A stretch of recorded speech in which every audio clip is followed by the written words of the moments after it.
killing, 2 behind bars. We find out that one of the victims' family has had to deal with tragic gun violence before. We'll explain coming up. Newly released documents spark questions about ICE detention plans here in North Carolina. Coming up, why advocacy groups are still pushing for answers. Local small businesses still feeling the impacts of the last 2 winter storms.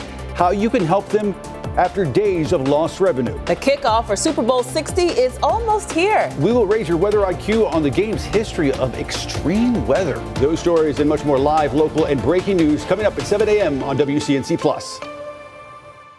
All right, heading out the door on this Wednesday. Still a handful of ongoing accidents, but I'll tell you one thing, nothing is significantly impacting a ton of people at this point. Just want to mention still this water main break. I think this is going to be the biggest thing just off of Freedom Drive between Moorhead Street and South Summit Ave. They're just asking to avoid this area as they're continuing to fix it. And then not too far away is another one here on Tuckasegee Road at Parkway Ave. We're going to have everything coming up on WCNC Plus, covering everything else. But Chris, little rain as people are heading out this afternoon especially, right? Yeah, and if you want to have the umbrella, I think it's a good idea. A lot of it's going to be light in general, chance for a little mixing overnight, and then we're down to 40, back up to around 50 degrees, and then it's really up and down through the 40s to around 50 degrees before we see the big surge. 61, 65, and I'm actually going to make this your 10-day forecast to show you that, yes, we will see a slight cool down behind this, but notice one thing. Besides Monday morning, all the lows are above freezing, and all the highs are pretty much at the average or above. We did it, y'all. There is a warmer end in sight. Thank 65. goodness. Oh, we don't have to know what to do with ourselves. I always like tell people, spring. when people move here, I always say, in February, usually we'll get 1 or 2 really nice days. There you go. At least 2 of them. Ben One or knows. two That's really right. cold ones. That's right. And right. 11 inches of snow. Join us on WCNC Plus.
streaming live right now at 7 a.m. right here on WCNC Plus. I'm Ben Thompson. And I'm Lisa Washington. We start things off with a check of your forecast on this Wednesday. Chris is standing by. Things are warming up. Ooh, I know, it's almost toasty out there, right?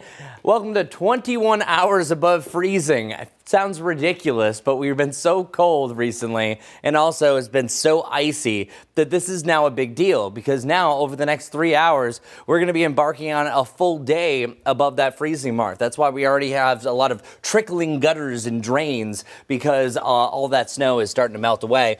And truly, we're going to be above that freezing mark at least until 5 a.m. tomorrow, where we have a chance of dropping down to freezing, hanging out there for a couple of hours before we start to zoom back up. So that's 43 solid hours at least, at a minimum, that we're going to be above that freezing mark, and then we really waste no time shortly after that. Current temperatures, though, we can see temperatures on the rise still, up to 32 degrees around Lincoln. The cold spot's 27 in Morganton, where we've had some relatively clear skies. And then on and off throughout the afternoon, we're going to have some rain, especially I think the middle of the afternoon. I think all in all, it's going to be light rain, but there could be a quick burst of some moderate to heavy rain showers. And then the further north you go, anyone in the white, so from Morganton to Taylorsville, Lenore, Banner Elk, name you will have a chance for a brief little accumulation of some very wet snow, and then some flurries could linger, and eventually that could work its way a little bit further down towards the south. So let's just get right to it. Here's what it looks like. We're going to see some passing rain showers really working our way into the afternoon, but you notice something. There's more rain and darker greens the further south that you go. So I think a lot of this precipitation is going to linger down in our South Carolina counties, but also Union, Anson, and Richmond County. You have a much better chance for rain, say, than Lincoln County and Iredell and Rowan. Eventually, we see that rain start to spread entirely across the area as far north as the I-40 corridor, and then it's once the sun sets, then we start to change things over. I think it's a really rain-snow mix that we see initially here. That's why it's really tough to trust a lot of these snow total models that are showing up to an inch. I think a lot of rain is mixing in and also some drier air. So really what we're calling for is less than an inch of any accumulation north of I-40, more so maybe a trace to a dusting, so it'd be up to about a ½ inch of snow. Meanwhile, Charlotte, if you're going to have anything, I think it's just a trace. What's going to happen is you have some very light rain, a little bit of drizzle that could mix in with some wet snowflakes and also some flurries flying into your Thursday morning all in all. So here it is.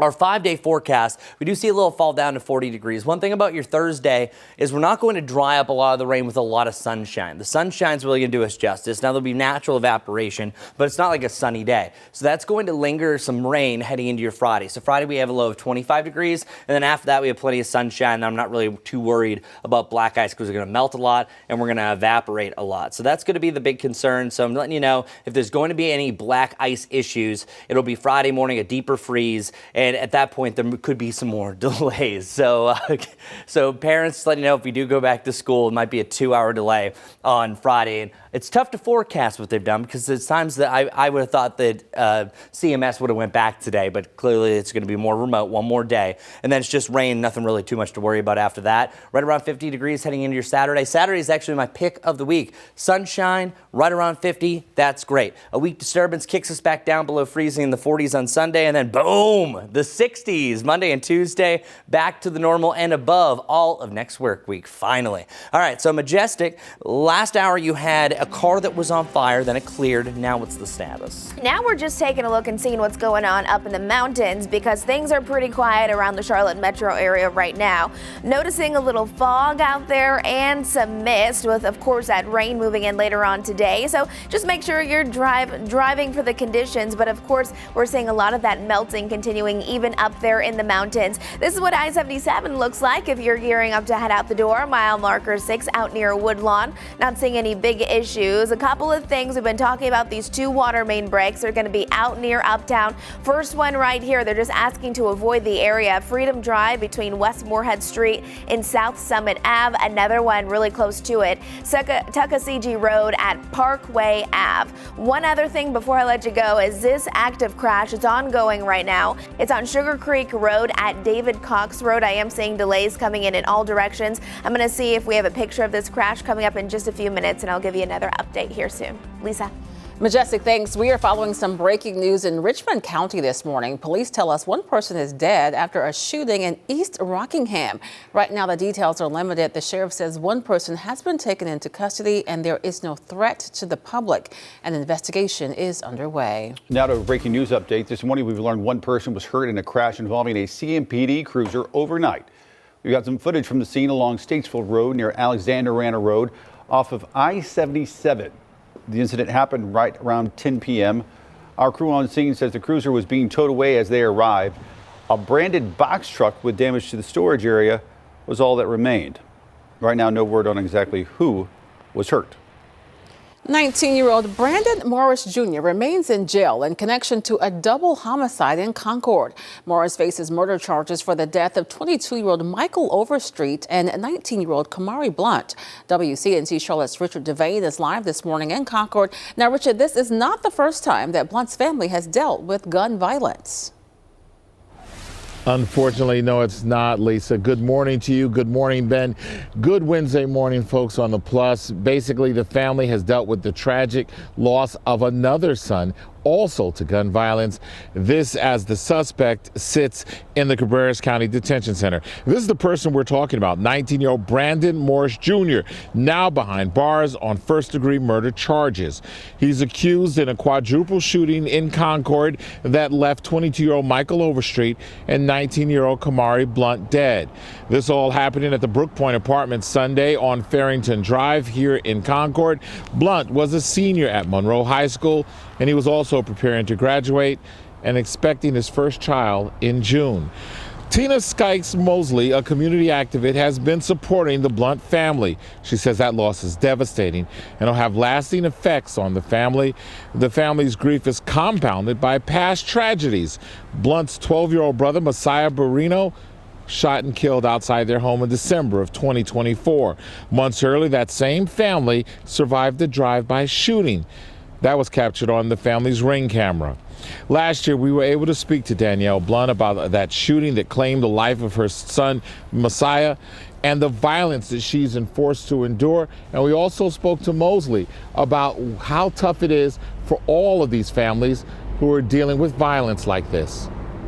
I need for everyone to understand the traumatic effect that this family will have for the rest of their lives. This is a family, Danielle, she had 8 children, and now she has 6 living children, and they are living a nightmare. You don't know how it feels as a mother to lose a child during senseless gun violence, but I'm trying to process, like, I got to go home without my son. I can't take my son home with me. Like, this ain't life. Like, my life wasn't supposed to be like this.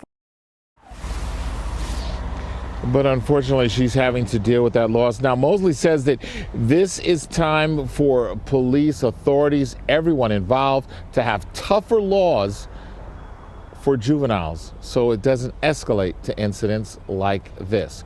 We're right here in Concord. Richard Devane, we'll send it back to you. All right, Richard, thanks for that. Also in Concord, police are asking for your help to find a missing man who could be in danger. Take a look at your screen. The North Carolina Center for Missing Persons has issued an alert for 27-year-old Kristen Lynch, who may have a cognitive impairment. He's about 6'1", weighs about 160 pounds. He was last seen wearing a Carolina blue hoodie and black sweatpants without shoes. Anyone with information is asked to contact Concord Police. This morning, a Salisbury man shot by police officers and mistakenly released from the hospital is back in custody. 18-year-old Amon Henderson was shot in the leg by an officer during his trespassing call. Police tell us he was released from the hospital without their knowledge. We're still working to learn more about the moments leading up to his arrest. In just a few hours, the sentencing hearing for a teenager accused of killing 5 people in a mass shooting in Raleigh will resume. Austin Thompson pleaded guilty last month to several charges from the October 2022 shooting, which includes 5 counts of murder.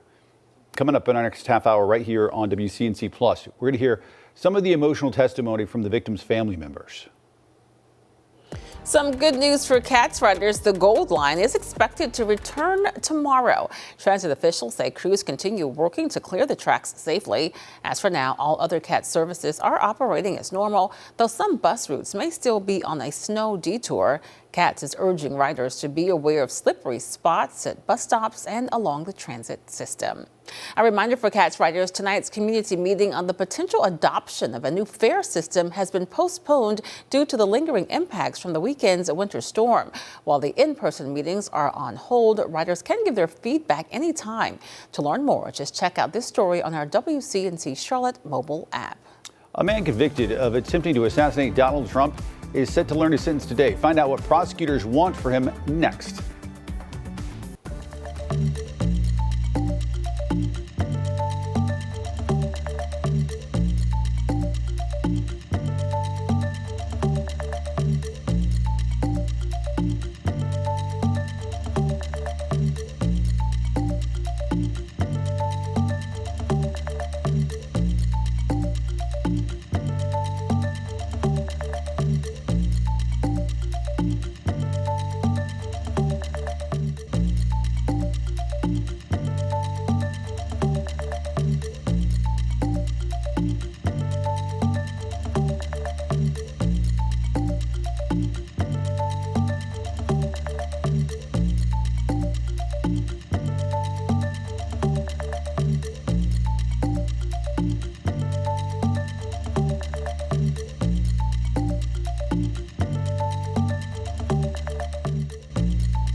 $7:12 right now on WCNC Plus. Thanks for streaming with us. President Trump says Republicans should nationalize elections, taking over a role that the Constitution grants to the states. NBC's Alice Barr has details. The Democrats are sounding warning bells while Republicans try to clarify what the president meant. When you said that you should nationalize elections. President Trump doubling down. I want to see elections be honest. On controversial comments out this week in a podcast with his former deputy FBI director. The Republicans should say, we want to take over. We should take over the voting in at least 15 places. The Republicans ought to nationalize the voting. Democrats calling that an assault on the Constitution, which dictates that the states run elections. This is more dangerous autocratic poison from Donald Trump. Top Republicans in the House. It's always been the responsibility of the states to administer elections. And Senate also calling this a constitutional issue while pointing to the SAVE Act, a Republican bill requiring proof of citizenship to register to vote that the White House said President Trump was referencing. Ensuring that only citizens of this country vote in our elections, that's something I think we all agree with. It's already illegal for non-citizens to vote in federal and state elections. It all comes as President Trump continues to falsely assert the debunked claim that the 2020 election was stolen through widespread fraud. In a dramatic escalation, the FBI last week raided a Fulton County, Georgia election center, seizing ballots and other records related to the 2020 election.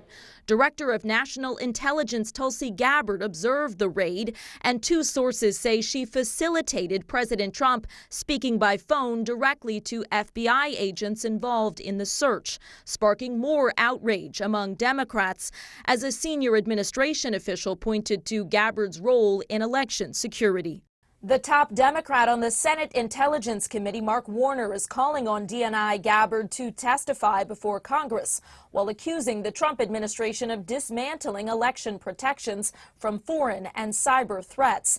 Gabbard told the House and Senate Intelligence Committee she has broad authority to ensure that U.S. elections are secure and will share her assessments once complete.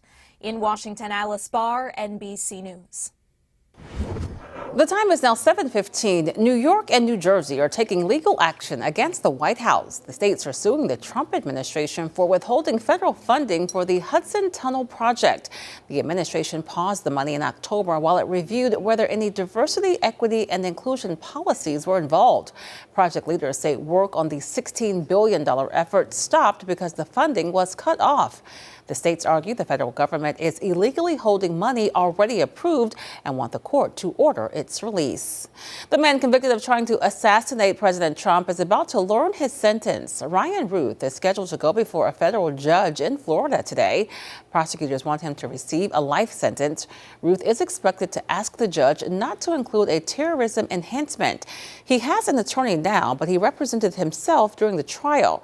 Prosecutors say Ruth laid in wait for Trump at his West Palm Beach golf course in 2024. Renting may be the smarter move nowadays for a lot of folks.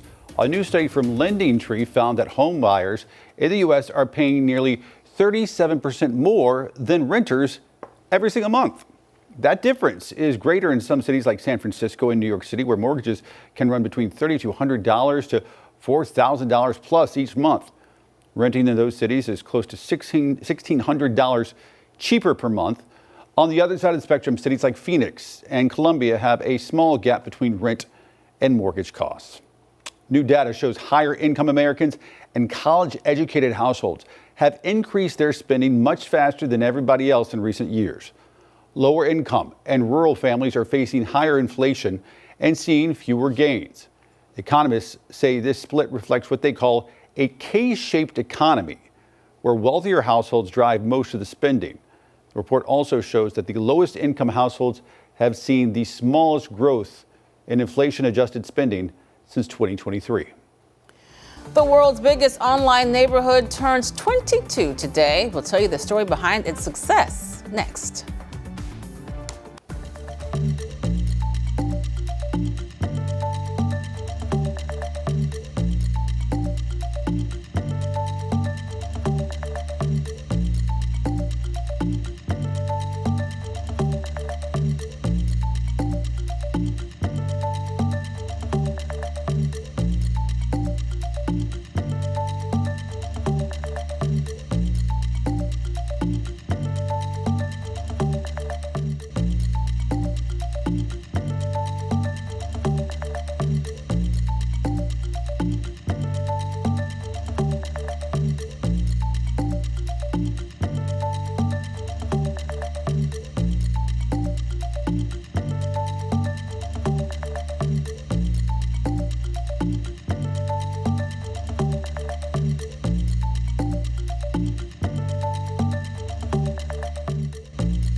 Welcome back, everyone. As we mentioned, 21 hours above that freezing point. Eventually, it's going to double that number. So great news. A lot of that snow melting away. That's why yesterday I was saying might have been your last day to make a snowman. However, you can still do it this morning. Today, if you're off with the kids, it was like, oh no, we really wanted to do that. Still also going to have some solid slushy snowballs in the near term. But then here comes the rain. And that cloudy sky with a light rain not going to be helpful for preserving the snow. It's going to be great for melting it away because even though we're not that far above freezing, still in the mid 40s, it's still going to do a justice on a lot of that snow. It's going to help melt some of that ice away as well. Mostly rain heading into the evening, but there's a chance that we could end with some flakes down towards the I-85 corridor, but better chance right around the I-40 corridor for all this jazz. And then heading into your Friday, that's where temperatures are dropping well below freezing. I think is our best chance for a little bit more black ice. And then after that, we actually have a nice little come up after Super Bowl Sunday. As far as our precipitation chance over the next 10 days, it only jogs through the overnight tonight. And then we're flatlining, nothing to worry about through the weekend. Maybe a slight little disturbance on Tuesday. I think there's a slight chance for a brief little rain shower, keywords rain shower, and then a better chance maybe at the end of the week. But check this out. Our 10-day forecast, we are trending in a great direction. So this part of the forecast I'm going to call the Great February Thaw. Temperatures in the lower to the mid 60s on Monday, Tuesday, and Wednesday. We'll see a brief little disturbance, kick temperatures back down into the 50s, but even our lows, besides Monday morning, right around freezing, are going to be above freezing. So we're talking about 5 straight days above freezing and feeling great. So hopefully you enjoyed the snow. Now we're starting to get back to what the Carolinas typically like to do on and off for this time of year. Our 6 to 10 day and 8 to 14 day outlook by the Climate Prediction Center don't always agree, but this is the first time in weeks that we've actually had the oranges and the reds compared to the purples and the blues, meaning a good chance for a long range above average trend. So get ready for the 60s and the 50s, everyone. Finally, we're going to be saying above average forecast compared to below normal overall. So that's going to be a nice little change in general. Really looks like even that 8 to 14 day trend, at least the 50s and 60s starting to take over, which is more typical for February, believe it or not. Not a low of 10 degrees, which was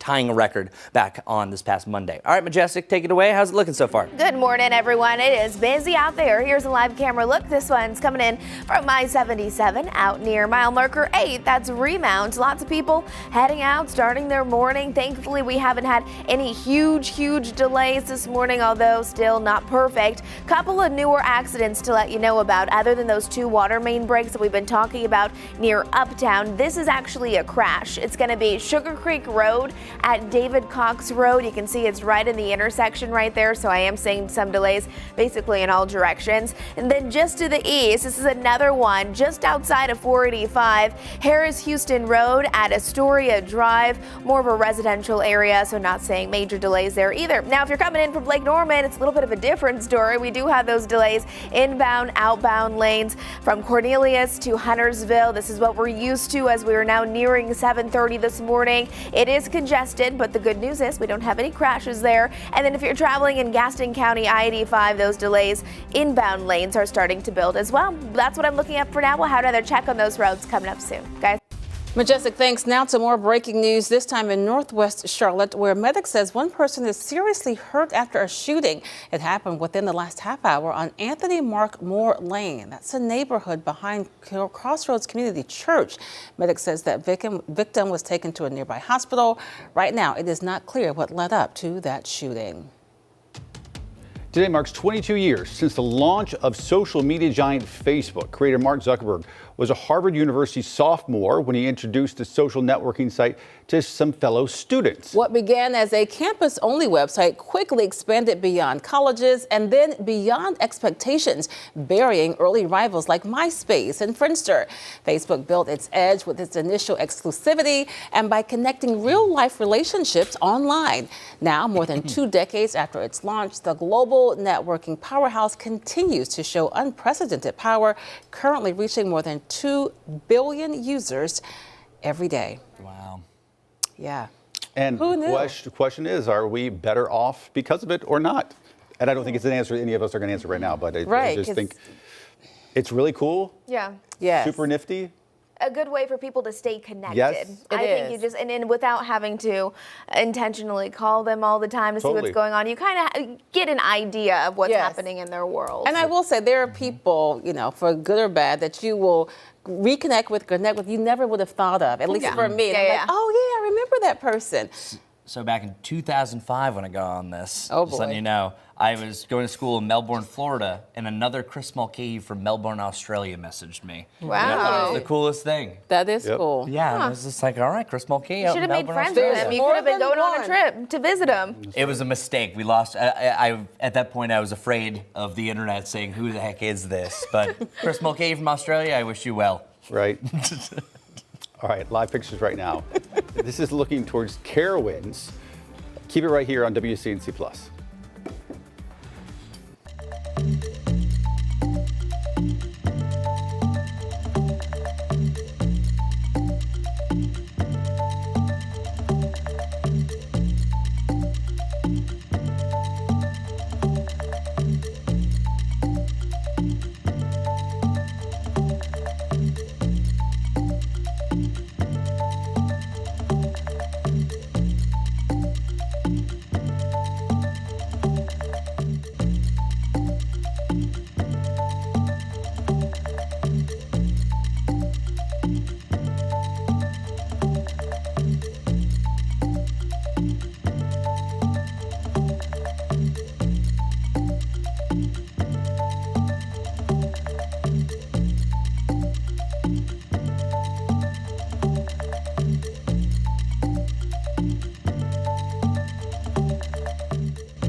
Well, good morning, everyone. This shouldn't be a big deal in a typical winter circumstance here in the Carolinas, but officially 21 hours above freezing, and we officially got to 33 just before 10 a.m. yesterday morning, so we're almost approaching that full 24 hours, and we're at 39 degrees. That has never felt this great. 28 degrees around Morganton and 31 around Hickory. So hour by hour through the day, we're easily getting back into the 40s, and then we have the mid-40s topping out before we start to cool down for some rain-cooled air. Best window of opportunity for rain is pretty much the entirety of the afternoon. Things get a little bit lighter, but there will be a slight chance for a few flurries to fly overnight tonight. No big impacts from them, though. Temperatures at 40 degrees for a high on Thursday. Cold start with some black ice on Friday, but then after that, we see a big warm up after the weekend. The 60s Monday and Tuesday. All right, Majestic, how's it looking so far in this half hour? Good morning, everyone. This is what I-77 looks like. Definitely busy as we are getting close to 7:30 now. This is mile marker 8 near Remount. Not seeing any big concerns, just a lot of people up and starting their day.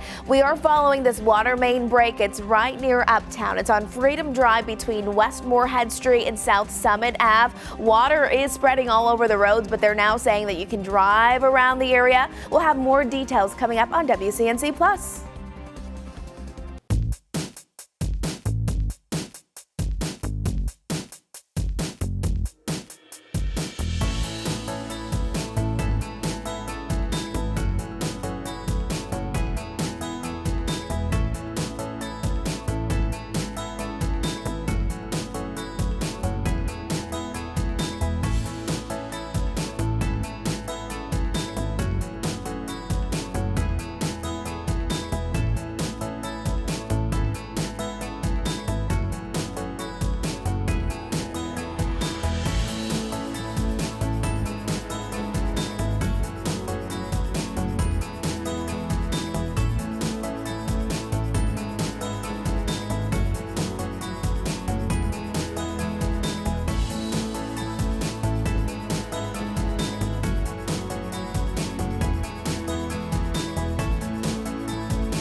Thanks for streaming live on WCNC Plus at 7:30. I'm Lisa Washington. And I'm Ben Thompson. Turning to your weather impact forecast, and this is not usually something we keep track of, but we are now, what, 21 hours Yes, we are. above freezing, and in recent context, that matters.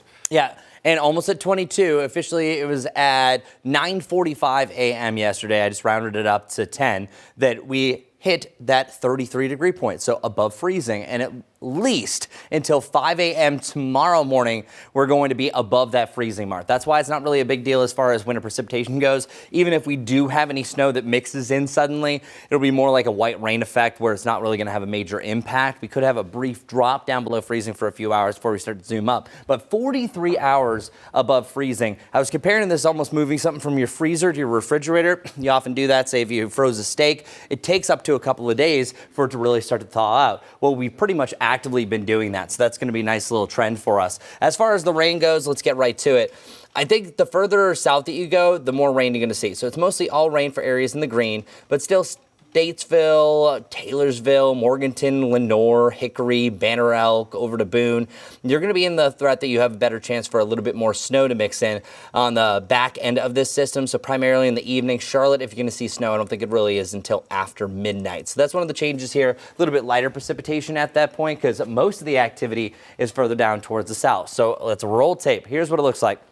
Chance for a few showers this morning south of I-85. Once you get to about the middle of the afternoon, you'll have the best chance for a heavier rain shower, but then it's a lot of on and off activity. Some areas dealing with it for a little bit longer. And then here's 10 o'clock. At 10 o'clock, this pink, I think, is really representing, it says ice.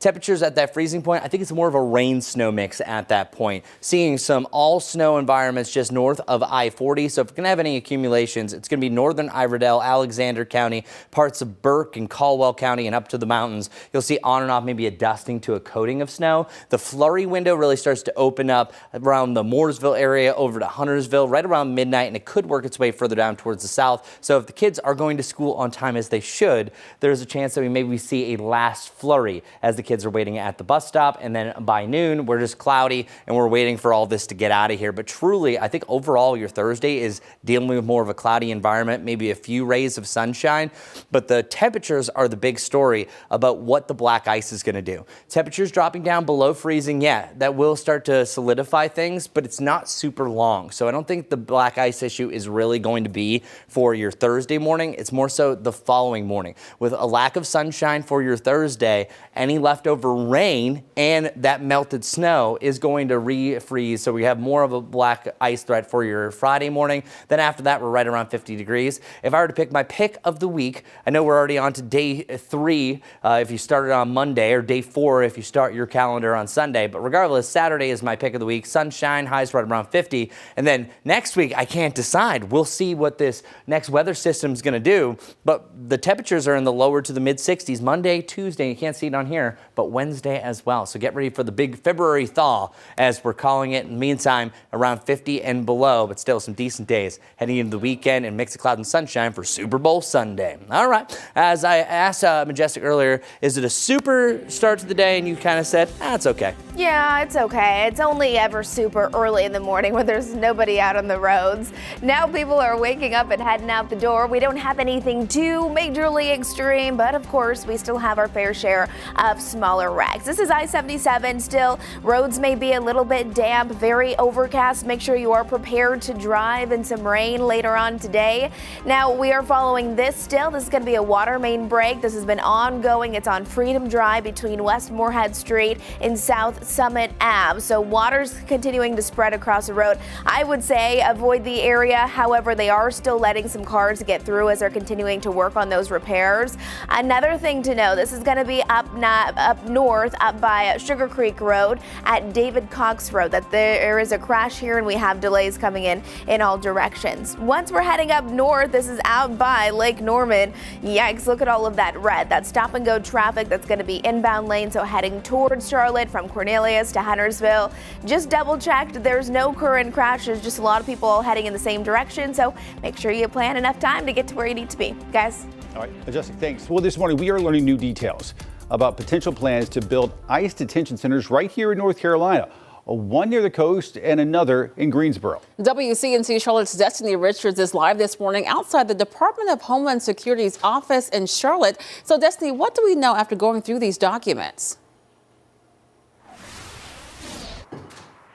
Well, the documents give us a first look at what ICE is planning, but not many clear answers yet. Advocacy groups say the problem here is there's a lot of information that's heavily redacted. So now the biggest priority for them is transparency. So this is 100 documents, 100 pages of documents released after a lawsuit filed by the ACLU of North Carolina. They show ICE is actively considering 7 new immigration detention centers nationwide, including 2 potential sites here in North Carolina. One of those sites is in Greensboro at the former American Hebrew Academy, a property that had previously been slated to house migrant children before that plan was shut down in 2024. The ACLU says ICE failed to respond to a Freedom of Information Act request, prompting the lawsuit and the release of these heavily redacted records. ACLU attorneys say getting answers and pushing for transparency is critical. We've seen firsthand how ICE has been in Charlotte when they did, CBP and ICE did their operations there, and the harms that were done to both the immigrant community as well as U.S. citizens. I think what's a priority for us is getting as much information as we can so that we could better prepare North Carolinians about what may come. The ACLU says the extent of the redactions makes it difficult to confirm specifics, including whether some of the documents refer to the same site or multiple locations. The group says it plans to challenge those redactions in court to get more answers. Now, it's important to note that ICE has not formally announced any plans to create a detention center in Greensboro, and Greensboro city officials say they have not been contacted about this, noting there would be fire and zoning hurdles to clear. Live at the DHS office in Charlotte, I'm Destiny Richards, WCNC Charlotte. Destiny, thank you for that report. Union County Public Schools is responding after accusations of a teacher assaulting a student. Police say 26-year-old Noah Bradley grabbed a 6-year-old aggressively at Western Union Elementary in January, bruising that child's arm. Bradley is out of jail this morning after posting bond. A spokesperson for the school district tells us he is on administrative leave as an investigation continues. Gaston County officials tell us an investigation is underway following vandalism at Bessemer City High School. They say the concession stand at the school's baseball stadium was intentionally set on fire. The concession stands at the football field were also vandalized, along with some buses that were parked on campus. In just a few hours, the sentencing hearing for the teenager accused of killing 5 people in a mass shooting in Raleigh will resume. Austin Thompson pleaded guilty last month to several charges from the October 2022 shooting. That includes 5 counts of murder. On the first day of the hearing yesterday, the court heard emotional testimony from family members of the victims.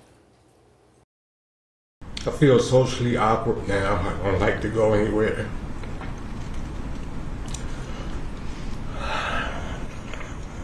Because I feel guilty about having fun without my wife.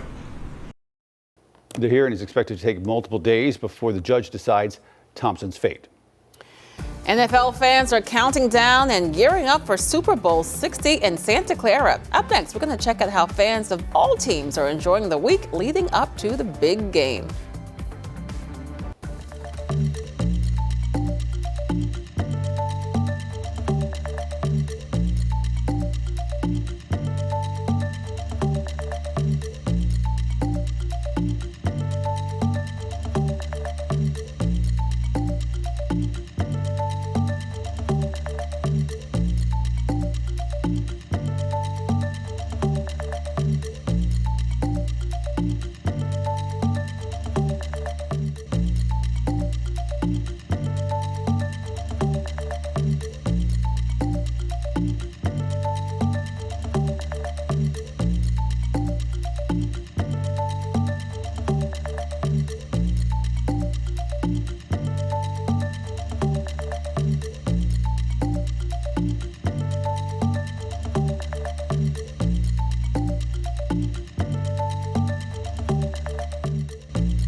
Live pictures right now from Levi Stadium in Santa Clara, California, home of Super Bowl 60, where the Seattle Seahawks are set to take on the New England Patriots Sunday, 6:30. You can watch it live on WCNC Charlotte.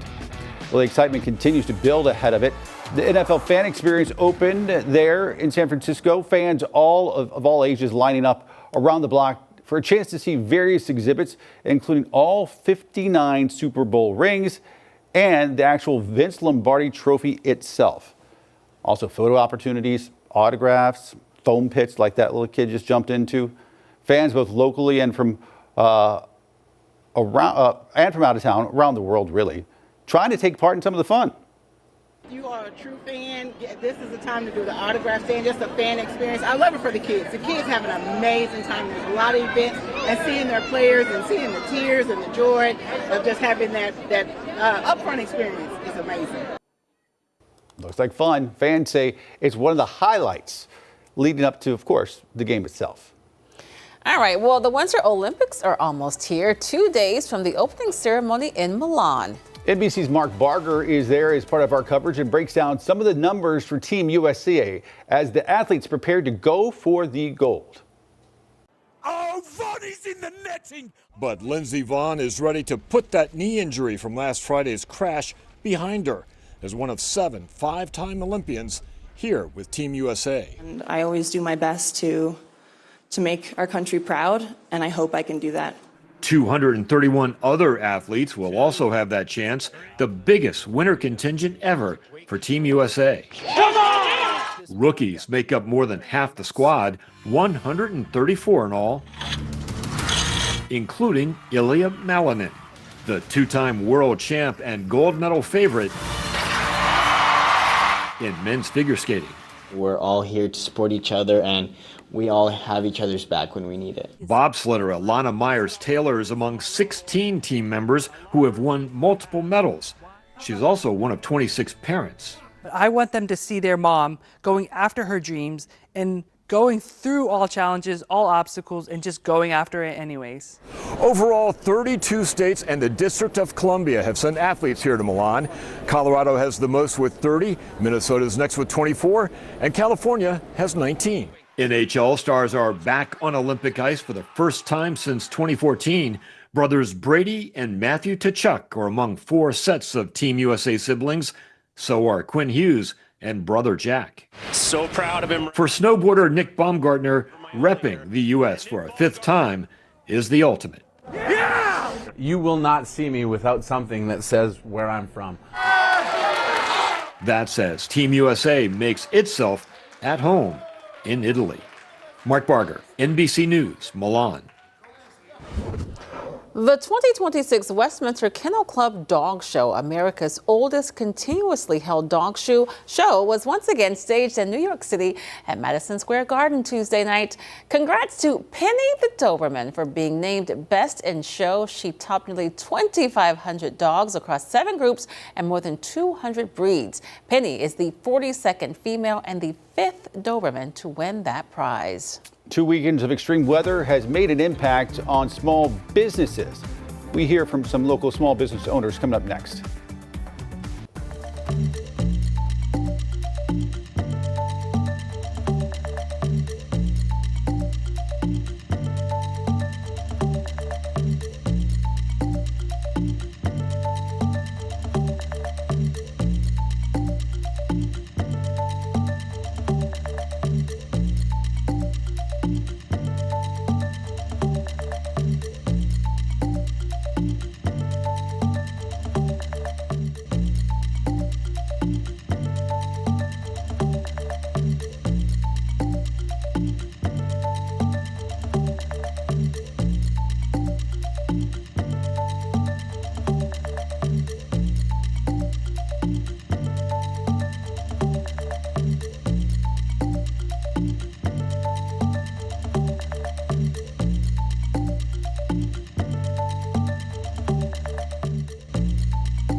Small businesses are feeling the impacts of back-to-back winter storms. Forced closures meant days without revenue at a time when many were already struggling with reduced foot traffic. WCNC Charlotte's Autumn Bracey shows us how businesses are coping.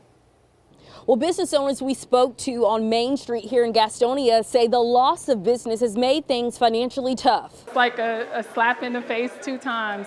Shinsia Rogers with Mixed Kitchen says back-to-back weekends of ice and snow led to significant losses for her business. This weekend alone, I would say at least about $10,000. Both Rogers and Emma Laney with the Wander Cup says employee safety comes first, but they know it hurts their paychecks too. It definitely affects like our staff because when we can't be opened, they also can't be paid because they're not working, and then we also can't be there for our community. Steve D'Avria with the Gaston Business Association says the impacts from the winter storms are still being felt across the county. You have buildings like our Gaston County Government building across the street here, they have 200 employees. They're still closed today.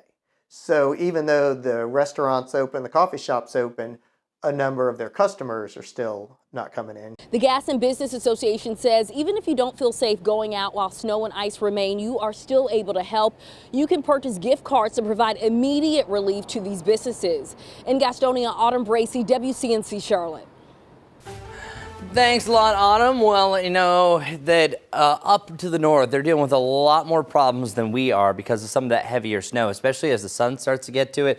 And then you have just an increased weight that's been settling in. Check this out. This is Alexandria, Virginia. This is just south of Washington, D.C. So in northern parts of Virginia, a collapsed roof. And we oftentimes will see structures when it can be the weight of the snow that can be way too much for some of these buildings, especially some of the older ones. I remember there was about a decade ago that even the dome for the Vikings stadium, part of it collapsed because of the weight of the snow. Especially if you get some of that wetter, heavier snow that really starts to add up over time. That's what they've been dealing with. So right here is where Alexandria is. So that's showing that they have lasting about 6 to even some spots up to a foot of snow. Some areas still a foot to 18 inches of snow that's left in the higher elevations here up into Pennsylvania. Meanwhile, for us, we will see a chance for some snowflakes, but no more real big accumulations expected for this. So there's been some hype worrying about it's going to snow again. Yes, that is technically true, but it's mainly going to be rain for those areas here in the grain.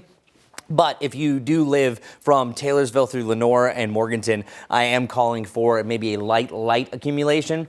That's why our weather impacts, this is the best way to really put it, everything is pretty much in this possible range, meaning that if we get a little bit of snow, it could cause a brief issue, I think just a little bit of slippage. But here's the deal, temperatures are going to drop down to freezing and slightly below. That's not really a hard freeze that we were just dealing with, so the impacts are pretty much little, limited, or none heading into your Thursday. High temperatures today, 46 degrees, nice to be talking about just rain. Now, normally we would say, rain in the 30s and the 40s, that's awful, but hey, we've lowered the bar so much, we'll take the 40s, we'll take that. And some of that rain is going to melt away a lot of that snow. So I was mentioning yesterday that was the last chance to build a snowman. Well, I'm letting you know it's this afternoon that really most of the rain rolls in, so you still have a chance, maybe making one a little smaller one, because a lot of that has already melted away.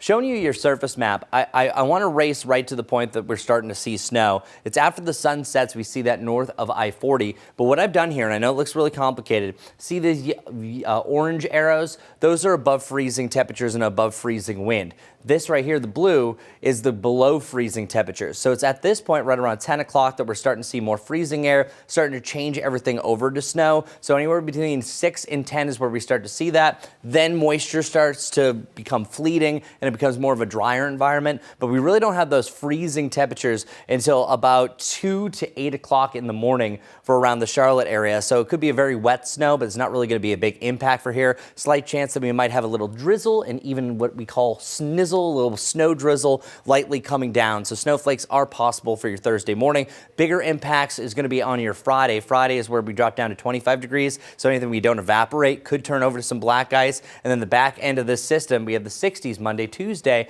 and even the middle of next week. So some warmer hope and the February thaw, as I'm calling it. Okay, I haven't checked in Majestic in a while. What's going on the roads? Good morning, everyone. Well, we have something new, and this one may delay delay your morning commute. Here's my map. We have a handful of things going on, but this is not just the newest thing, but I think it's really the most impactful as well. This is I-85 northbound, where we're following an active crash at I-485, exit 30. It's backed up to Main Street exit out in Lowell. That's exit 32. So again, I-85 northbound is where we do have an active crash. I'll be checking in on that every time you see me for my traffic hit, letting you know where we're at, letting you know when it's also cleared. Another new thing is right here, 3rd Street at Charlottetown Ave. A crash here with delays coming in all directions. Remember, this orange is indicating that cars are moving rather slowly.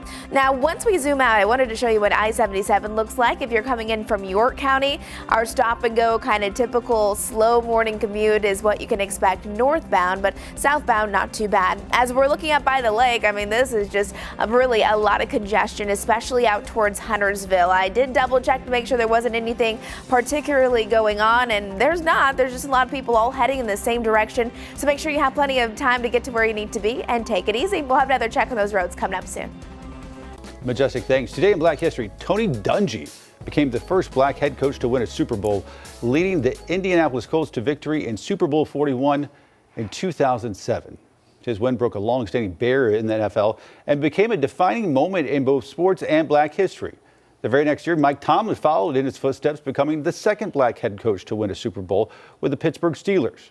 Their back-to-back championships marked a turning point for representation on the NFL's biggest stage. All right, 7:54 now. We're going to take a quick break and make sure that you keep it right here streaming on WCNC Plus. We'll be right back.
Well, good morning, everybody. 36 degrees has been our low so far today, and that's it. We have 39 degrees right around Charlotte, and then most of us are either at freezing or above. We do have some exceptions. North Wilkes-Barre, you're at 30 right around Morganton.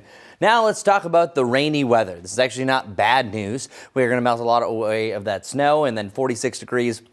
Similar high to yesterday, but I think the best chance to need an umbrella is really early to mid-afternoon. After that, the rain starts to get a little bit lighter. We will see a chance for a little bit of a changeover heading into your Wednesday into Thursday early morning, but most likely you're going to be avoiding that. And then heading into the weekend, we have 50 degrees right around Saturday. That's my pick of the week. A little cool down for Super Bowl Sunday, and then there it is, the 60s. But hey, this is actually a 10-day forecast too. Low to the mid-60s for 3 days next week, and either average or above. All right, Majestic, what's the big incident this morning? Good morning, everyone. Want to show you I-77. Northbound lanes are slow moving. This is mile marker 23 near Gilead. You can see how slow moving traffic will be. Just a lot of congestion that you'll just need to be ready for as you're heading out. This is a new crash. Outbound lanes on Wilkinson Boulevard at I-485. You can see a crash of that ongoing accident. In addition to that, we're following an active scene here on I-85 northbound. We'll have the very latest on WCNC Plus.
streaming live at 8 a.m. right here on WCNC Plus. I'm Ben Thompson. And I'm Lisa Washington. We start with a check of your forecast on this Wednesday morning, and things are improving. We are above freezing and have been for quite some time now, Chris. Yeah, you know it's bad when I'm literally counting the hours that were above freezing, and there's going to be multiple days soon that are going to be above freezing, but we need to get rid of some of this snow. Now, how much fun it is, it keeps on turning to ice, so the more that we can melt and evaporate, the better for us. So as of 8 a.m., this is the 22nd hour above freezing. It's been quite a while, well before the weekend, since the last time we had a stretch like this. And really the last time that we had an above freezing low, that was back on January 23rd. We hit 36 degrees, that was the bottom. That officially is our morning low. 33 right around Lincolnton, and then we're only seeing really a big drop into the upper 20s around Morganton at 29 degrees. You had actually had the clear sky. That's the reason why you are on the cooler side compared to the rest of us. 46 degrees will be our high, just like yesterday here in Charlotte, with on and off rain throughout the day. However, if I were to narrow that down,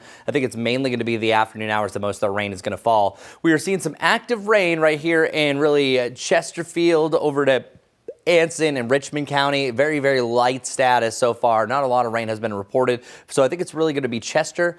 Let's go Lancaster and Chesterfield County, the ones that have the best chance for any measurable rainfall. And so far, we've only picked up 1/100th of an inch across the entirety of the area. Saw that in Rock Hill, Monroe, just a trace here in Charlotte. It's not a lot of rain so far. But the rain that we do see is mainly going to be rain. That was kind of the big hype of this system. Oh, it's going to snow again. I think you could see snow. That's why it says mostly rain. It's really not until the late evening and overnight that we start to see maybe a brief changeover. It's a little bit drier at that point, but it's anywhere in the white that you have a chance for flurries or maybe even a light accumulation. So let's go through our futurecast. This is what you care about. Planning out the day, a spotty shower is possible this morning, but it's really afternoon to 1 that we start to fill in that light to moderate rainfall. Again, more prevalent the further south that you go. Rain totals, when I was showing you that, it was about 1/4 to 1/2 inch. And then once you get to about the middle of the afternoon to late afternoon, we're starting to see some breaks in the action. And then once the sun sets, here it comes. I think it's a rain-snow mix initially. The models aren't really picking up on that. And then you will start to see some bursts of snow. So you could have some steady snow north of I-40. So Statesville, you're included. That is going to be up in the northern parts of Iredell County, Alexander County, and also Burke and Caldwell going to be right in the mix there. Meanwhile, you start to see a little wintry mix. So from Statesville to Morrisville down to Huntersville, by the late evening is where you can start to change over for a rain-snow mix or even just snow and some sleet as well. And then some lingering flurries also going to be a possibility heading into the morning. So it's either going to be a flurry or a very light rain shower or mist or drizzle that we could see to begin our Thursday as the kids are heading back to the bus stop, if they are. I'm not really sure what the school system is going to do at this point. But regardless, from the meteorology standard, we only have a possible chance for some weather impacts. Nothing minor, nothing major here. Just maybe a few slick spots as temperatures are dropping down below that freezing point. So tomorrow, all in all, it's going to be a cloudy day, dropping down to freezing very briefly. And then we see an eventual come up to the upper 30s to around 40 degrees with a slight chance of a little bit of sunshine. But things get much, much better after this. Coming up, we're going to talk about what national days they are and their forecast, and also that full 7 to 10 day forecast, the warmer hope on the horizon. But Majestic has a slowdown she needs to tell you about, so her turn now. All right, let's get to it. Let's start with one of the pictures that just came into our traffic inbox. This is a picture of an ongoing wreck. This is going to be right here on Providence Road at Country Lane. You can see there will be some slowdowns because of where this wreck is at in the middle of the street. They're not seeing delays coming in all directions, but definitely still something to keep in mind. Again, Providence Road at Country Lane, where we do have an ongoing accident. Another picture that we got sent in is right here. It's the outbound lanes on Wilkinson Boulevard at I-485. You can see a couple of trucks involved with this one here, so they're working to clear that. Meanwhile, let's take a live camera look. This one's coming in on I-85, mile marker 41 near Sugar Creek, where traffic is flowing nice and smooth. Not seeing those rain showers quite yet, but make sure you are prepared to drive in the rain later on today.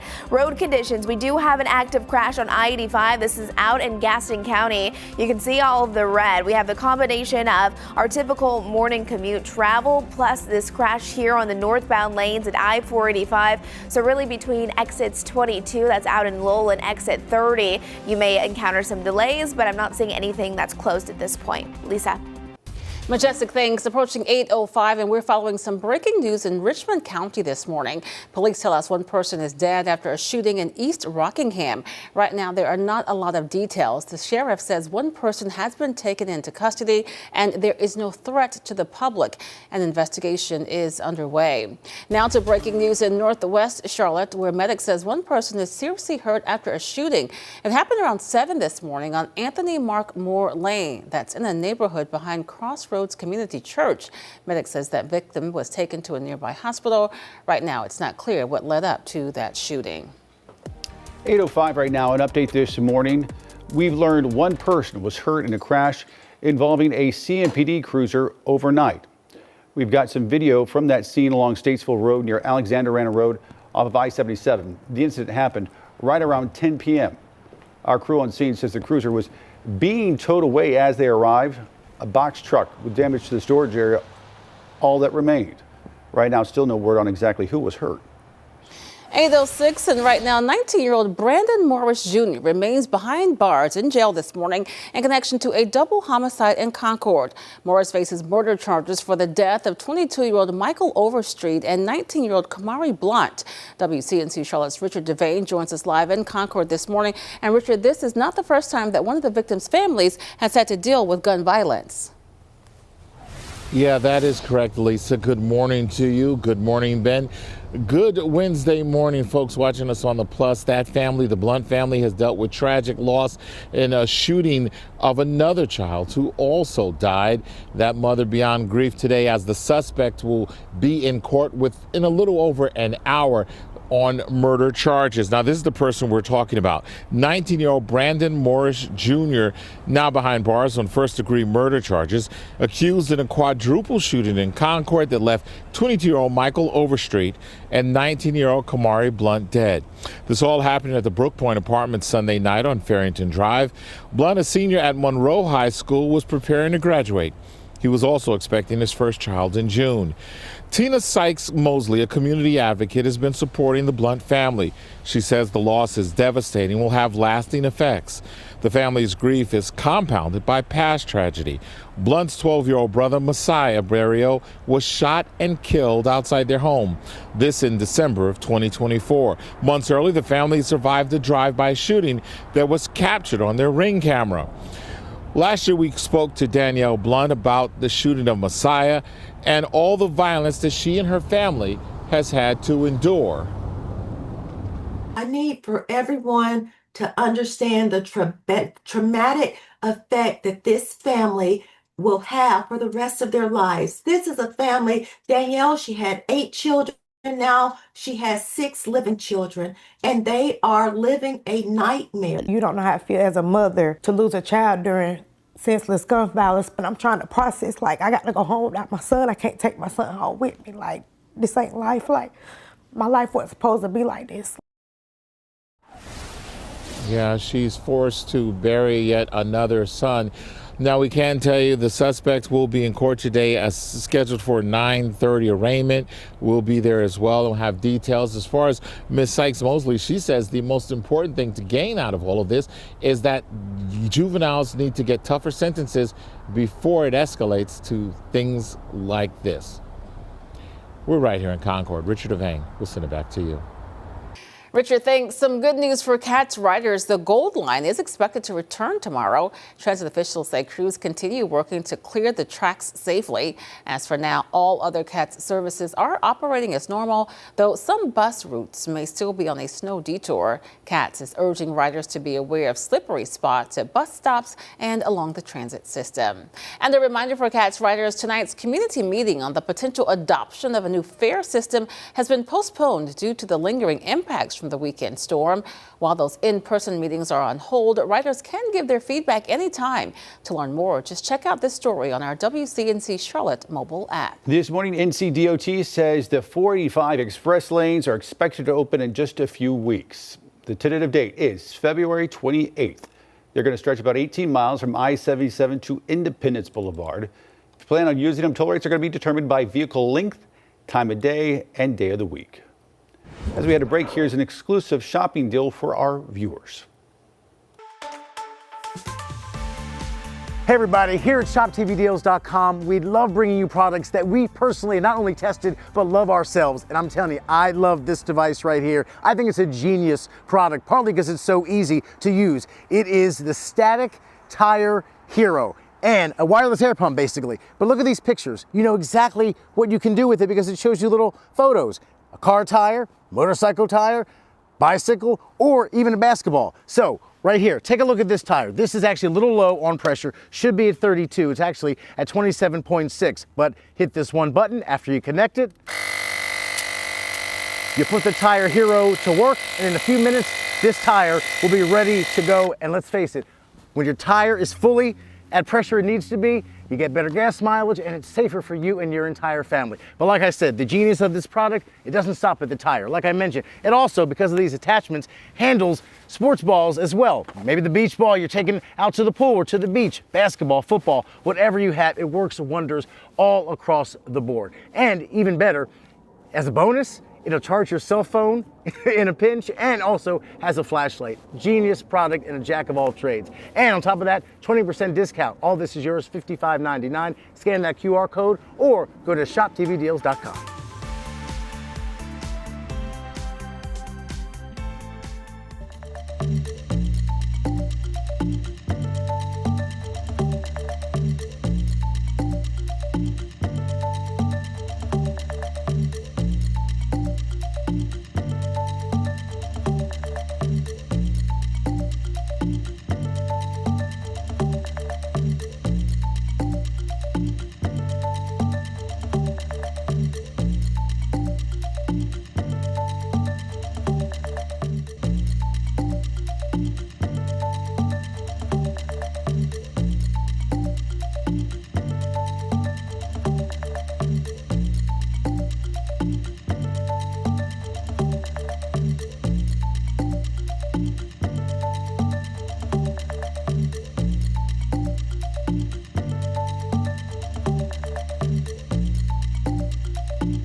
The time is now 8:13. Behind the scenes at the Government Center uptown, city staffers are crunching numbers and reviewing spreadsheets. It's the early stages of budget season, a time when city priorities start to take shape, and you can have a say in how taxpayer money is spent.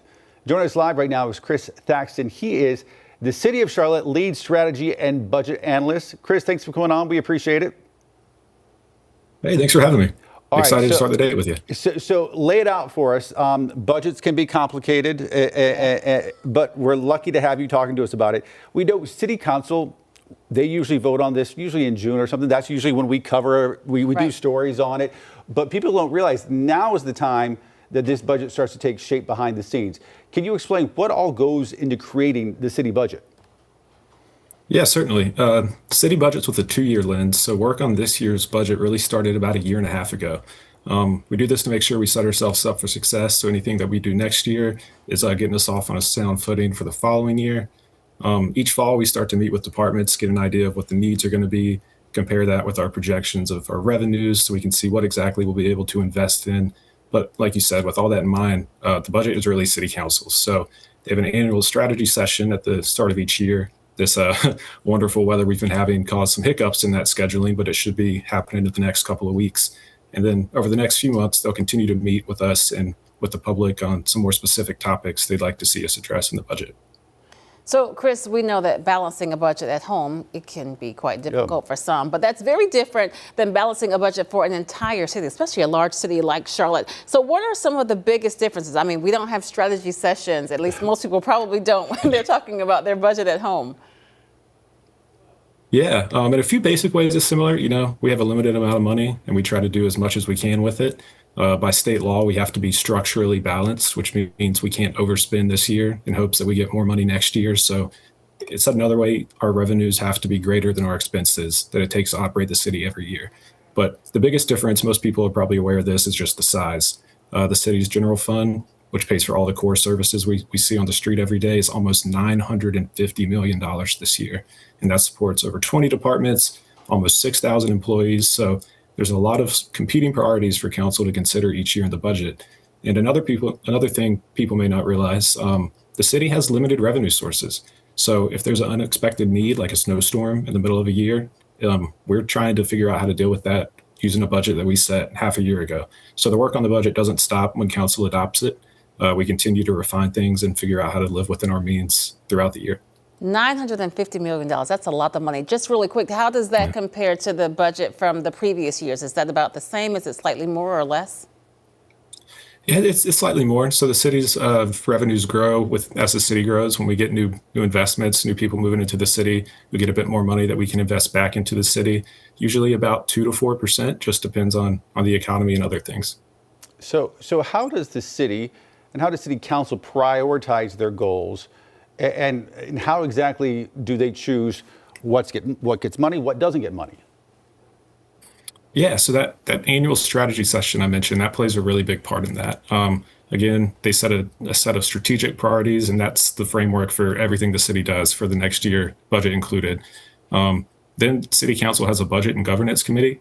So they'll meet in the next couple of weeks and they'll decide on some very specific topic areas they want to discuss further in the next few months. That'll happen through a series of meetings within that committee, within City Council writ large. All of those are going to be streamed on the city's YouTube page, on the city's Gov channel. So we really encourage all of Charlotte's residents to tune in, see what's being discussed for the next year. Then city staff, we take all the input from that. We develop a proposed budget that the city manager will give to council in early May. And then they have another series of meetings where they'll go through the budget and talk on some more specific things they'd like to see change before they finally adopt it in June. So a lot of deliberation between them and between us. And so there is a chance, though, for the taxpayers to weigh in on the city's budget. Oh, absolutely. After spending about 90% of my job in this dark office looking at spreadsheets, I'd love this part of the year when we get to talk to the community directly. So first off, our office will publish a short budget survey in the next couple of weeks after City Council sets those strategic priorities. I think it's only 5 questions. It'll be available on the city's webpage. We really encourage everybody to go and give us some direct feedback. We share all of that with council, and it's a big part of their meetings that I mentioned. We also publish a budget game, for lack of a better word, called the Balancing Act, where you can kind of step into our shoes, make your own budget for the city. It is realistic, though. So if you want to invest somewhere, you might have to raise taxes unless you can figure out what to cut. And then our office also hosts a series of virtual and in-person engagement events where you can come talk to us directly. You can give us direct feedback on what you want to see in the budget, ask more questions about what it's like to build the budget or how certain city departments operate. All of those dates, again, going to be on the city's website once they get scheduled. And then lastly, City Council will host a public hearing after the first budget is proposed. So that's when you can voice your concerns or the things you like directly to council after you get a glimpse of what we're thinking about for the upcoming year. Listen, nobody's ever going to say the city budget is the sexiest topic, but you'd be hard pressed to say that there is not a more important one that impacts all of us and that we all have a vested interest in. Yeah, that's interesting, and certainly a number of steps to get to the approval of a budget. Chris, thanks for coming on. We appreciate you explaining it all to us. Yeah, thanks for having us. Thank you. All right, we're back on WCNC Plus right after this.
Well, good morning, everyone. Happy National Sweater Day. That's right. Your February 4th is also National Sweater Day. Now, of course, you might think sweaters more so during the fall, but honestly, anything long sleeves that's warm has really been flying off over the last few days and even a couple of weeks. And our National Day forecast expecting more rain later on in the afternoon.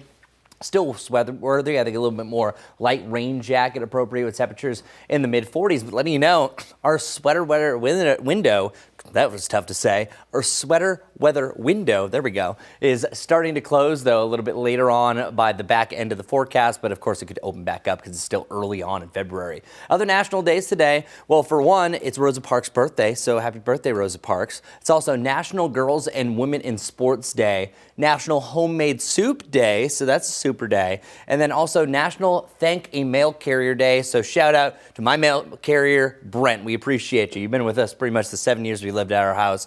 And same thing during the time frame, temperatures getting into the mid-40s, so a little bit of rain, but as you know, mail carriers, no matter what, rain or shine, they're going to be delivering the mail. However, it didn't come on Monday just because of all the snow that was still out and about. Our super forecast, just digging in on the homemade soup day, is that today and tomorrow, I think primarily tomorrow, is the best days for maybe some homemade soup. So if that's your plan, definitely get it going. I had chili yesterday. It was delightful. And when temperatures get back in the 60s, not saying you don't want to have that, but our Super Bowl forecast, letting you know, Santa Clara is starting off right around 67 degrees, so no problems there.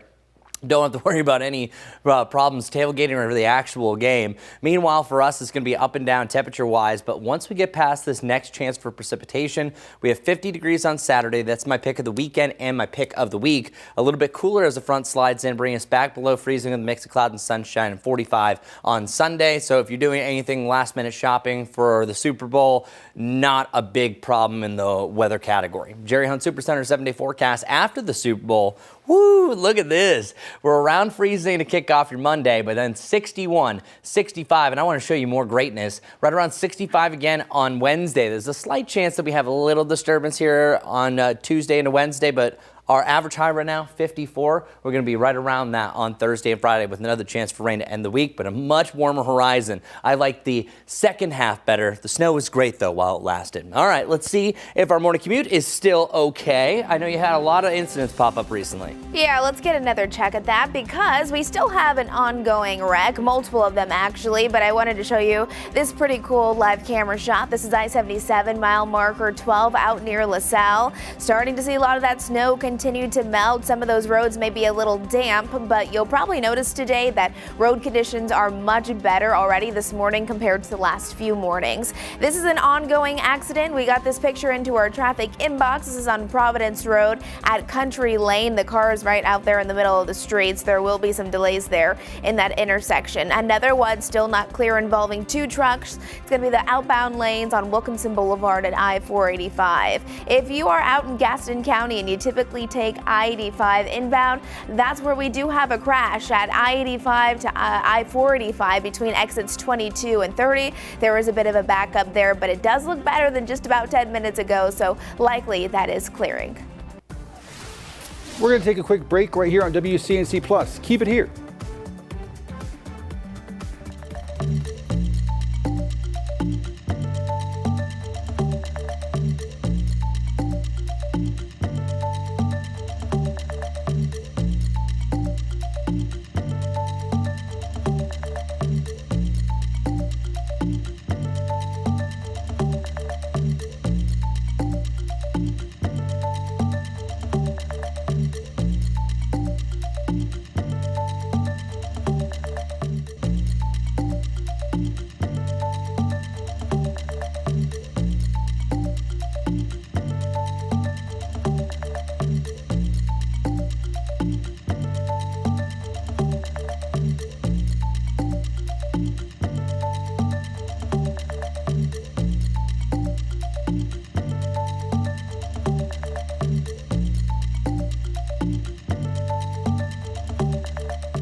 Good day, good morning, and 22 hours above freezing now, 39 right around Charlotte. Look at that parking lot. That's great. It's just wet. It's not super icy. That's right in front of Charlotte Motor Speedway. 46 for a high today, but rain is likely by the afternoon, especially in the middle of the afternoon. Here's what's going down. We'll see some light rain showers south of Charlotte on and off through this morning. And then by the afternoon, that's going to be our best chance for a passing shower. Could be moderate at times. A lot of breaks here and there. And then once the sun sets, we'll see a chance for a little changeover to some wet snowflakes north of I-40. So some very light accumulation here. Charlotte, I think at most might see a rain-snow mix and then maybe even a few flakes fly into your Thursday morning. Jerry Hunt Supercenter 7-day forecast shows some hope after that. Could have some black ice Friday morning, right around 50 on Friday and Saturday. A little bit cooler on Sunday, but check that out. The 60s taking over Monday, Tuesday, and next Wednesday. All right, Majestic, what incidents do people need to know so far this morning? Good morning, everyone. Still following a lot on WCNC Plus, but a couple of things to highlight before you head out the door. This is what I-77 is looking like right now. Near Clanton, flowing nice and smoothly. Don't see any major problems out that direction. But I do want to let you know we're following a new crash. It's going to be south of Uptown. It's on Providence Road at Kuykendall Road. We're seeing that between Providence and Matthews. We're going to have the very latest on WCNC Plus. See you over there soon.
Thanks for streaming live on WCNC Plus at 8:30. I'm Lisa Washington. And I'm Ben Thompson, turning to your weather impact forecast. And we are in the middle of what you could call the Great Carolina Thaw. After 11 inches of snow, it's finally melting.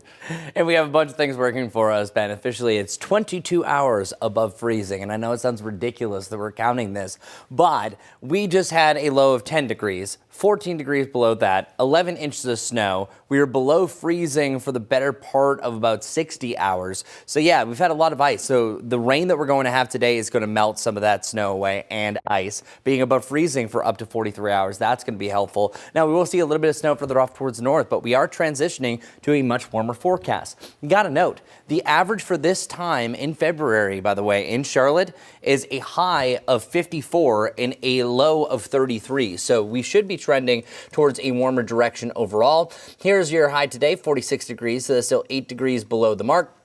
On and off rain possible, and there is a slight chance that we could have a wintry changeover. But notice this, whenever you're seeing this shading, this just means that there's a possibility of maybe a little bit of ice, a little bit of winter impacts. I don't think this is going to be a major deal. So as we were mentioning, this is still multiple hours that we're going to be above freezing, which is really going to help us out thaw some of this ice, and a lot of it has already melted away. And as far as that snow, it's eventually going to be melting away as well, because temperatures above freezing and then that rain is the biggest help that we can get. I want to talk a little bit more about the changeover.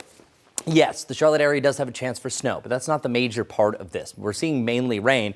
There's even some dry air that's disrupting some of this rain all in all. So it's not an all-day rain type of event. I think we see definitely more down towards the south and east, but we're going to see a changeover to snow really after the sun sets north of I-40. So Statesville to Morganton areas north, you're along that line. Notice the blue arrows, those represent freezing temperatures. This warmer jet of arrows, that represents above freezing temperatures. And you can still have snow when it's above freezing, but you notice the correlation.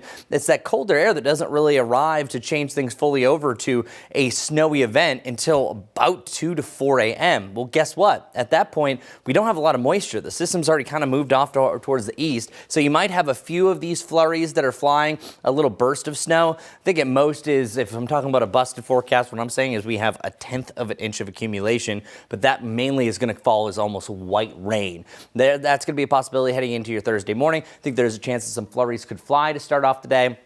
Temperatures technically below freezing, but not that much, so it's not a major event here. So here's a better look at our future cast.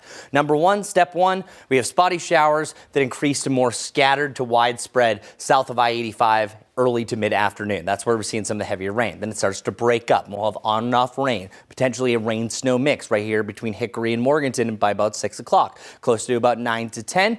We're evaporating a lot of that rain, but still a chance for some rain-snow mix between about Huntersville and Statesville. All snow still possible to the north, and any accumulations we have there, I think a lot of it's going to be melting initially because those temperatures did get warm enough to warm up some of the surfaces. And then through the day on your Thursday, clouds are sticking around, and eventually we could see a little bit of sunshine by the back end of it. So all in all, we don't warm up right away, but once you get past Thursday, we see around 50 degrees for our highs on Friday and Saturday. Sunshine also evaporating all of this rain and leftover melt that we have. And Friday's the only morning that I really see any black ice issues. The cool down that we see for the weekend isn't a major system. That's just going to chip temperatures back down below freezing in the 40s on Sunday. And then here we go, the lower to the mid 60s Monday and Tuesday. So there it is. That's that February thaw that we've been teasing.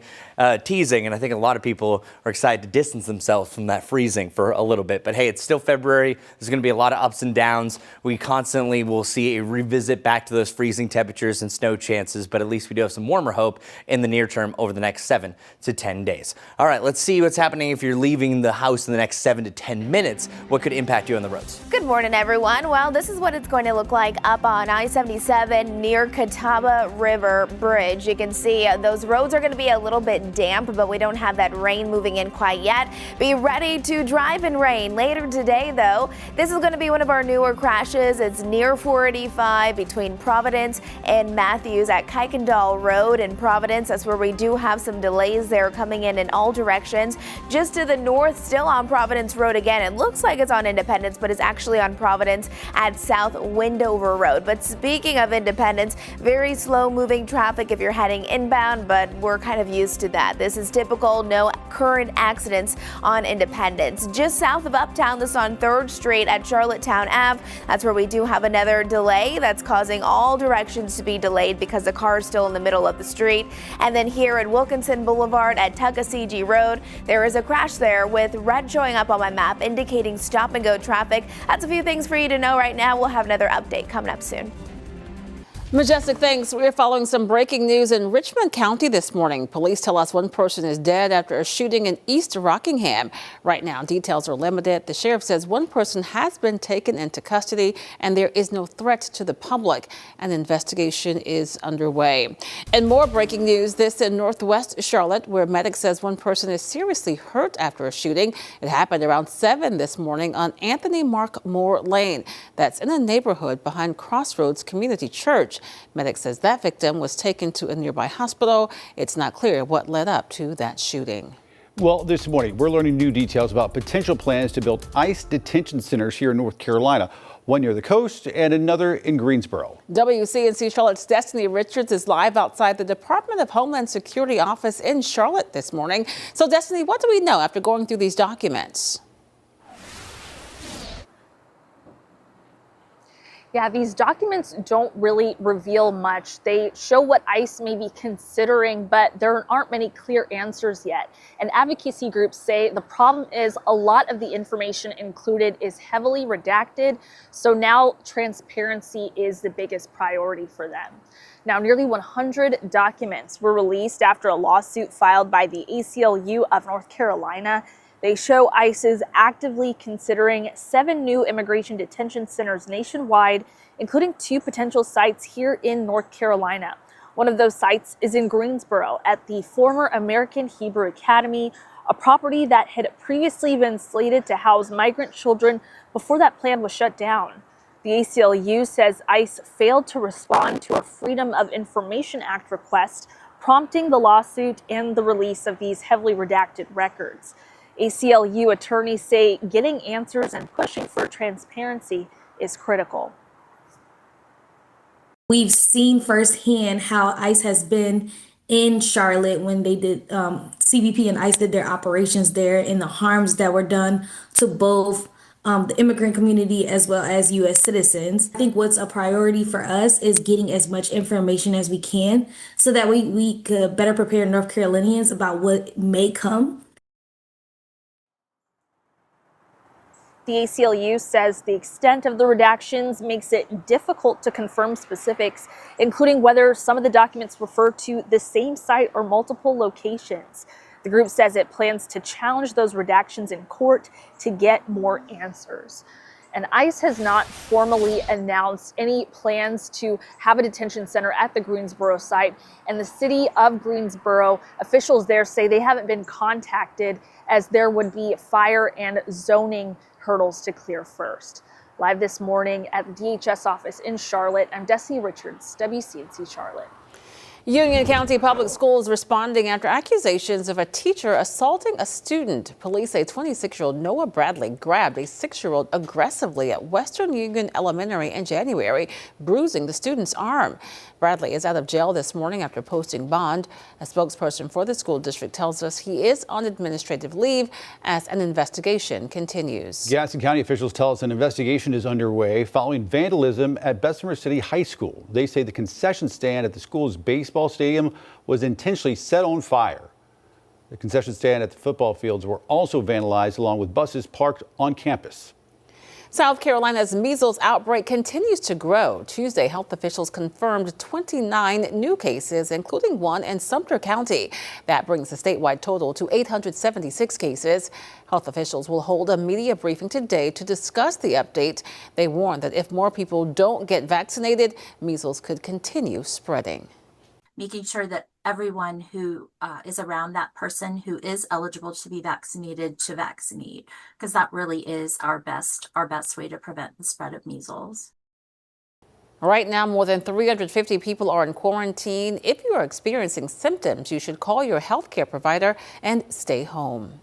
Now to a story that we first reported last spring. Julio, the French bulldog that was stolen from a car in North Charlotte last year, is now home. Julio's owner, Jayla Gittens, says someone dropped him off at the Charlotte Animal Shelter and she was reunited with him over the weekend.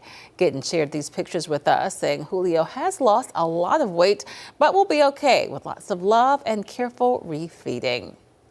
Newly released files in the Jeffrey Epstein case revive questions about his ties to Bill Gates. What Gates has to say about it next.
The time is now 8:42. The search for Nancy Guthrie, the mother of TV journalist Savannah Guthrie, continues.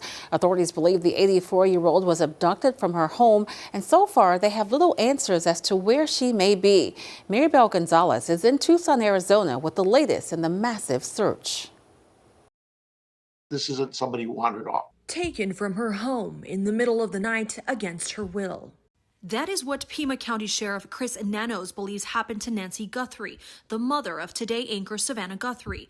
The 84-year-old woman was last seen Saturday night near her home in the Catalina Foothills area near Tucson, Arizona, where investigators say she lives alone. It's not often that, never really that we see somebody in the middle of the night in their safe home environment in bed, all of a sudden disappear. A family member reported Guthrie missing on Sunday after she failed to show up to church.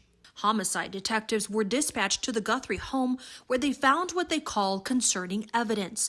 Law enforcement declined to say whether any evidence from the scene indicates Guthrie was hurt. There were circumstances on scene that we believe are suspicious in nature. Search and rescue teams, including volunteers, dogs, and Border Patrol agents and helicopters were dispatched to help. The search becoming more urgent by the minute, as investigators say Guthrie takes daily medication that is critical to her health. The family told us she couldn't go 50 yards. That in and of itself is a concern. I'm Maribel Gonzalez reporting. Investigators in Florida say a 19-year-old man from Nebraska is facing multiple charges after two missing sisters from Florida were found safely in Georgia. The pair disappeared Saturday night, triggering a multi-state search before they were found early Sunday. Deputies say the girls, ages 12 and 15, first connected with the suspect on the gaming platform Roblox before the conversation moved to other apps. Gone are the days where the creepy guy is waiting at the mall or the park. That still happens, but it's become so much easier for predators to be waiting online for these kids. Experts say parents got to stay proactive, monitor their devices, and talk openly with their kids about online safety. Deputies believe their quick response prevented something far worse. The ex-husband of former First Lady Jill Biden is accused of murdering his current wife. Police say they found the body of 64-year-old Linda Stevenson inside a home in Delaware in December. A grand jury indicted 77-year-old William Stevenson for murder. Tuesday, he appeared in court and the judge ordered him held with a $500,000 bond. Stevenson was married to Biden from 1970 until their divorce in 1975. The newly released Epstein files are raising some questions about the relationship between Bill Gates and the disgraced financier. Draft messages from 2013 saved in Epstein's email account appear to document feelings of betrayal aimed at the Microsoft co-founder.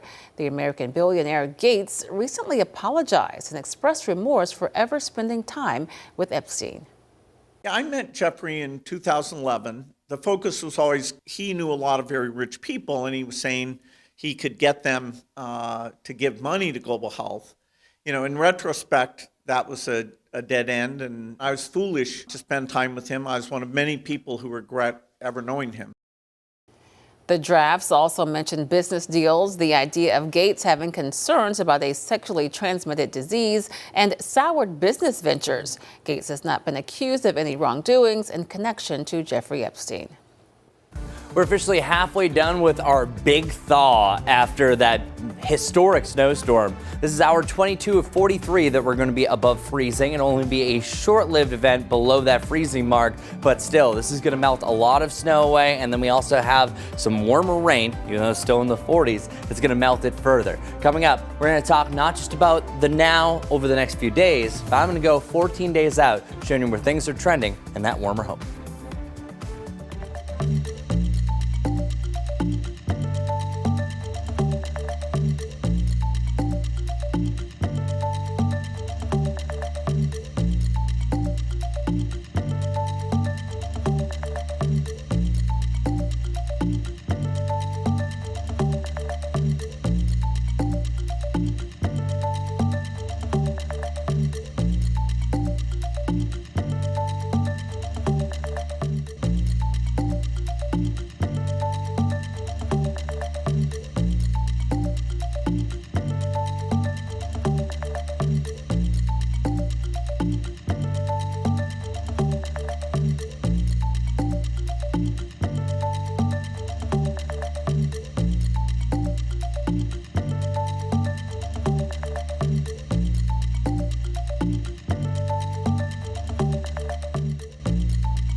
8:49 now, time to connect the dots. That's when we make the news make sense.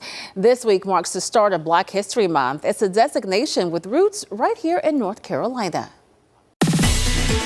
What we now know as Black History Month began as only a week. Let's connect the dots. In 1926, Harvard-trained historian Carter G. Woodson got a group together looking for ways to celebrate the accomplishments and the history of Black Americans in public schools. They focused their efforts on the second week of February, which includes the birthdays of two important Americans, President Abraham Lincoln and activist Frederick Douglass. At first, they only received a lukewarm response across the country. In fact, North Carolina was one of only 3 states that participated that first year. It was decades later, during the Civil Rights Movement in the 1960s, that the week turned into a month. In 1976, President Gerald Ford officially designated February as Black History Month. Now, nearly 100 years after it started in North Carolina classrooms, it's a reminder Black history and Black achievement can be celebrated by all of us all year long. And that's connecting the dots. Hi, this is Larry Sprinkle. It's Wednesday and time for today's Tiny Town. And our tiny town today, appropriately named Micro, just to the southeast of Raleigh, just to the west of Greenville, North Carolina. Micro, North Carolina, not too far from Selma, North Carolina, and Smithville, pretty close to Interstate 95. Micro, North Carolina in Johnston County, population 458. And less than a half square mile in size. The original name of the town was Jerome. It was settled back in 1890 along a rail line. The name was changed to Micro in 1905. And there's downtown, a couple of buildings there in Micro, North Carolina, over in the eastern part of the state. That is Micro, North Carolina, today's tiny town. I'm Larry Sprinkle. All right, so I was going to talk about the long-range forecast, but I just stumbled across this. I really want to show you this. This is absolutely mesmerizing. So what you're looking at is we also refer to these as cloud streets. These are stratocumulus. And this is what happened a few days ago when we had that Arctic plunge that literally iguanas were falling from the trees. And then, of course, we hit 10 degrees. Well, that colder air hitting still that relatively warmer water instantly was creating clouds coming out into the Gulf and over in the Atlantic, creating some of the most really, and I have to use her name, majestic cloud streets that I've really ever seen. So check that out. That is an absolutely cool image. So that is the image of the day that I wanted to show you. We can also see the cloud library where they have a database from Colorado State University. Shout out to them. A lot of rain down towards the south, and that's going to be the key here. Really, south of I-85 is where a majority of the showers are going to be today, and then we're going to hit some breaks here and there. So it's mainly rain across the Charlotte area. Slight chance that we do have a little bit of snow trying to work its way in. I don't think there's really an impact or an issue for Charlotte. North of I-40 could have a little bit of slick spots, just talking about a dusting to barely a coating of snow. And then we're well below freezing on Friday. That's going to be the next issue. So let's get right to our 10-10-10 forecast. Over the next 10 days, there is a chance for another system to roll through on the 13th, but in the near term, we have nothing for this weekend. So nothing to worry about outside of what we have today and tonight.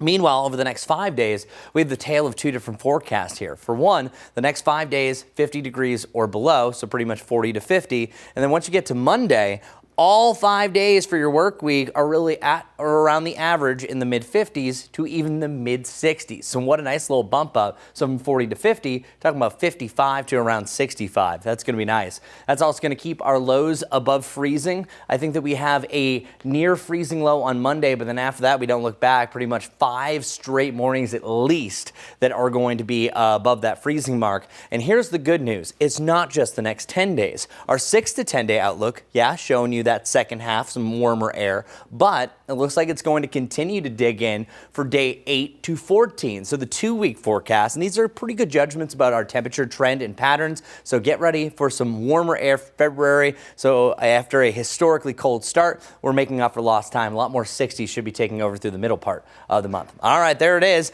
And one last look here on WCNC Plus with traffic. See what's going on. Majestic, what's going on?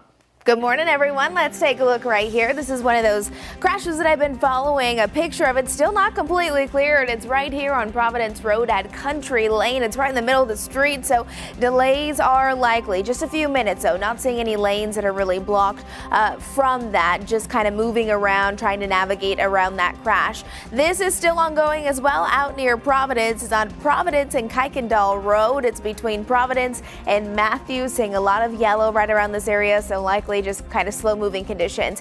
This right here looks like it's on Independence, but it's actually on Providence at South Windover Road. But once we head a little closer to Uptown, this is just really slow moving. Stop and go traffic. 3rd Street at Charlottetown Ave because of a crash. It's still ongoing. Once we head over towards the west, this isn't cleared yet. The one that I was mentioning earlier on I-85, that has been cleared, but this one not so much. It's on Tuckasegee Road and Wilkinson Boulevard. Guys. All right, we're going to take a quick break, but keep it right here on WCNC Plus. Coming up, Jane Montreal is going to take over at the top of the hour from our live Impact studio. She's going to have the president and CEO of the International Fund for Animal Welfare talk about what they consider to be a new era in conservation. That's up next at 9 a.m. right here on WCNC Plus.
We still have a lot of snow to melt, but boy, have we really made up for a lot of lost time when we added some freezing temperatures. We now have been above freezing now going on to 23 hours, and then 46 degrees is going to be our high today. Expect on and off rain for the afternoon, so you want to have the umbrella. Here's what that looks like, especially south of the I-85 corridor. Chance that this changes over to a rain-snow mix and even all snow north of I-40, and even a chance for some snowflakes to start to mix in after midnight around the Charlotte area. Our Jerry Hunt Supercenter 7 7-day forecast. Does have a cloudier day and a cooler one on Thursday, 40 degrees, but then check it out. Could have some black ice on Friday morning, right around 50 degrees with sunshine Saturday. That's my pick of the week. Cooler for Super Bowl Sunday, and then boom, back to the 60s Monday and Tuesday. Majestic has the latest accidents before you head out the door. Let's get to it. Good morning, everyone. Want to show you one thing that you need to know about before you head out. This is going to be near 485. This is an active crash here. It's on Providence Road and Kuykendall Road. That's between Providence and Matthews, where we do have delays coming in